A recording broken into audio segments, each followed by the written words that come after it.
Hey there, I'm Chris. I'm the owner and builder of this 2017 Aero Cycle Cars Merlin MG03. It is a three-wheeler, two in front, one in back.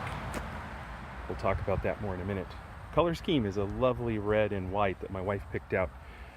Sort of reminiscent of the SoCal Speedster. It's a tomato red with a nice off-white. It actually changes colors in the light a little bit, but yeah, looks great. So let's start at the front. 2003 Moto Guzzi 1100 hydraulic lifter motor. I've experimenting with this little Aerocraft style cross brace in the front so that you can see the glory that is the motor. Header wraps here to kind of keep the heat away from the frame and away from soft bits that you don't want to get too hot. Headlights come with it. I've changed them out to LED bulbs. So normally H4 bulbs are 60 watts a piece at full power. So both lights going would be 120 watts. Stock Moto Guzzi alternator is only good for about 350 watts, not including ignition and charging system and all that. So if you're throwing 120 at your headlights, you're taxing the alternator. So with this, the LED bulbs, maybe we're drawing 60 watts total, if that, maybe 45. Takes the load off the alternator, gets good light, don't burn out. Good on you, it's good stuff. Adjustable coilover suspension comes with it. There's adjustment down there, coil over here. Front disc brakes, more stopping power than you need. Blockley 3-row front tires, what are called the 3-block front tires. Nice and grippy. I mean, they're as grippy as you're going to get for a tire that's maybe all of about 4 inches, 3.5 inches to 4 inches wide. Lovely painted wheels, knockoff centers, mud guards, brushed aluminum stays. Here, keep everything on and tight when you're moving. So while we're here, let's take a look up here in the front.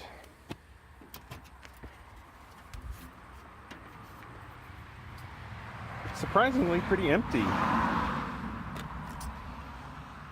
Vents, filter stacks are here. Ignition coils live on a plate here on the transmission. Fuel injection hardware lives underneath these covers. Moto Guzzi gearbox down here. Under this axis cover all the electrics, electric controls, the computer for the fuel injection, as well as the chassis electrics live in here. Fuel filter, and then I use the in-tank fuel pump and fuel level sensor from the motorcycle. It's mounted in the 5-gallon aluminum gas tank. Adjustable pedals, although adjustables with air quotes, you need tools. Pull the bolts, these side two, set it where you want, put the bolts back in. Best you set it and forget it, quite honest. Let's talk a little bit about the engine and the electrics. So it is really a good idea to buy a complete motorcycle that's running. There's a number of reasons for that. One, if it was running when you got it and it's not running when you're done, that's your fault. So that's tip number one. Tip number two, you really don't know what individual bits and bobs you're going to need. Spacers, clips, connectors, and what have you. If you've got the bike, use what you need, like the fuel pump, for example. This actually uses the entire fuel injection wiring harness from the bike. So to try and recreate that would be a nightmare. But the Guzzi bike actually has this 2 separate wiring harnesses, one for the chassis, one for the fuel injection, and you can split them. So this has the split part of the fuel injection harness that runs everything around the engine. You didn't keep the bike, I don't know what you do about that. Nice side pipe headers down here. Heat guards. I have a Scar that brought that heat guard into existence. As you swing your leg over the side to get in and out, it'll really bite. It's hot. Lovely little hot rod style side mirrors. Got these from Speedway Motorsports. They're a bit fancier and I think better in keeping with the mirrors that come with the kit. They're a bit plasticky, but those mirrors are compliant with the UK motor safety stuff. We don't have that here, so I opted for these instead. Let's look at the dash. So normally, Arthur's dash comes with 2 gauge holes here in the center. I said, no, I'll take care of that. I did have the glove box hole though cut in, it's fine. And then cut here in the middle, fabricated a plate that's got all the indicator lights that normally come on the motorcycle, including the gauge, including all the gauges. So you've got miles per hour tach, fuel, neutral, high beam, oil, high beam, left, right. Trip reset, so you can reset your mileage when you refill. And I even got a little hazard button here.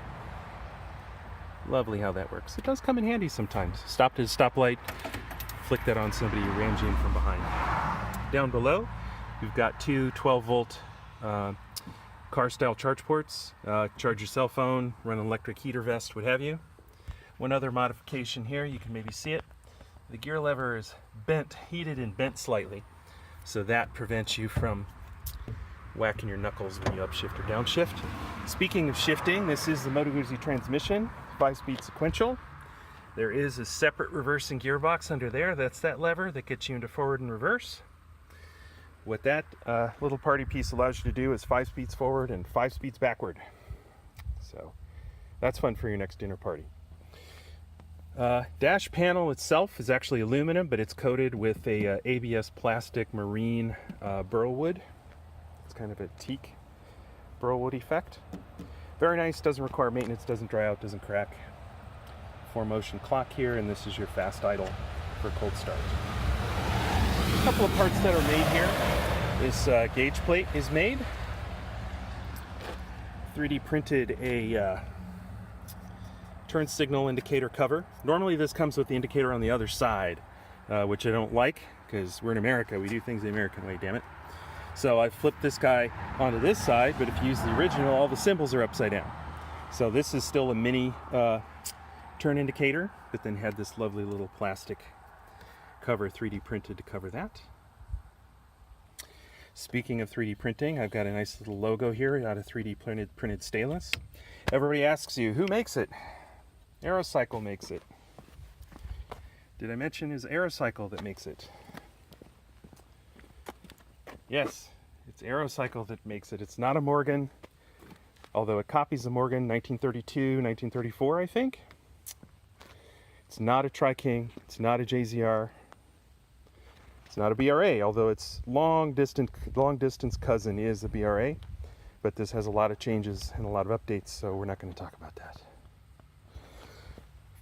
The mufflers are actually Moto Guzzi mufflers from the motorcycle. Come straight off there and bolt onto here. You do have to make adapters for this because these are larger than these side pipes, so there's a brass adapter that's in there. What else do we want to talk about? Oh yeah, axle cover. A little plate there, it says A. That's for axle. So this is the Beetle back. So it's round, like a Beetle. Your other option is called a barrel back, where you get the spare tire on the back. It's a nice peace of mind, but I have had the rear wheel off this. It's not something you want to do in the field. These 3 bolts here, 3 bolts on the other side, 2 more inside, 2 more inside, and this whole rear section comes out. Lift the back up and you've got clear access to the back, but you have to get the axle out, and the axle is longer than the bodywork. So that little panel lets you take the axle out the side. Then you get the brake caliper out of the way and all kinds of other stuff, and you can slide the wheel out the back. It's a 17-inch wheel with a, I don't remember what the rear tire is. It's big, so if you were going to try and lift this up and take it out the back, you'd have to lift the back of this car up probably 24 inches. It's a lot easier to just take it out the back.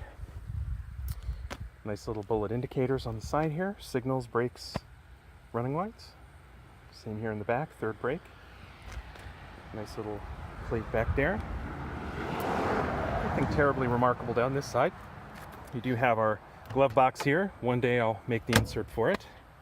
There's also storage behind the seats. You see the seats tip forward, and you've got an upper glove box and lower storage down below for tools, towels, that kind of stuff. Brooklyns windscreens are nice. You'll notice that I've got them laid down at an odd kind of arrangement here. If I don't have a passenger in the car, I lay this windscreen down, and that allows the wind to just go straight through the cabin. You have this flipped up, just a knob here. If you flip this up, you actually get air channeled at the driver through the gap.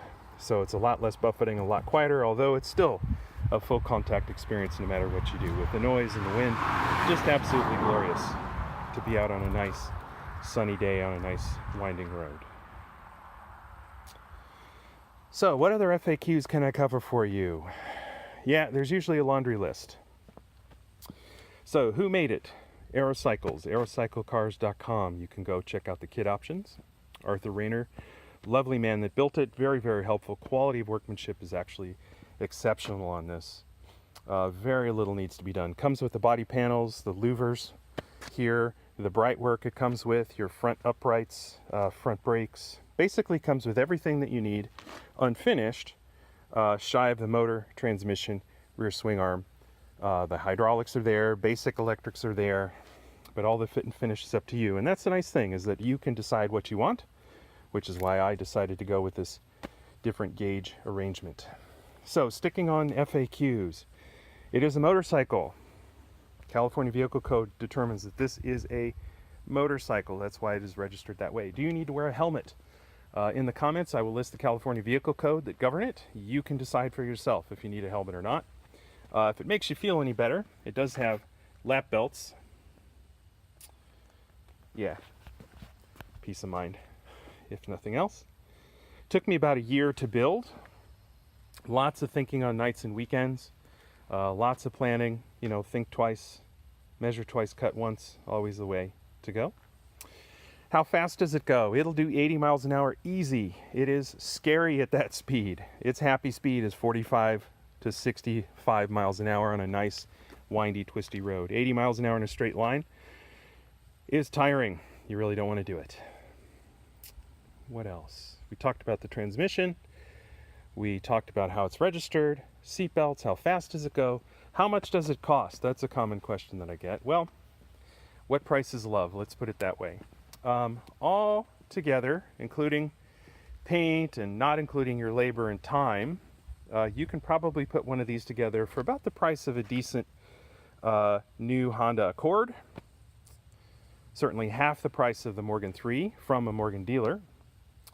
Advantage of the Morgan 3, however, is that if something goes wrong, you take it to a dealer. If something goes wrong with this, it's up to you. Although this is a box stock Guzzi motor with Guzzi injection, any Guzzi dealer will know how to work on this. All the rest is up to you. The other plus side, though, of this over a Morgan is you will not see another one of these on the road. Everybody will say it's a Morgan. No, it's not. Everybody will say it's a Trike. No, it's not. Don't try to correct the world. Just enjoy it. So we talked about price. We talked about how fast it goes. We talked about the gearbox, the motor. We talked about reverse. We talked about the side pipes. We talked about how it's registered. The only last thing to talk about is how it drives. And actually, I think the best way to do that is not talk about it. Let's show it. Let's go do it.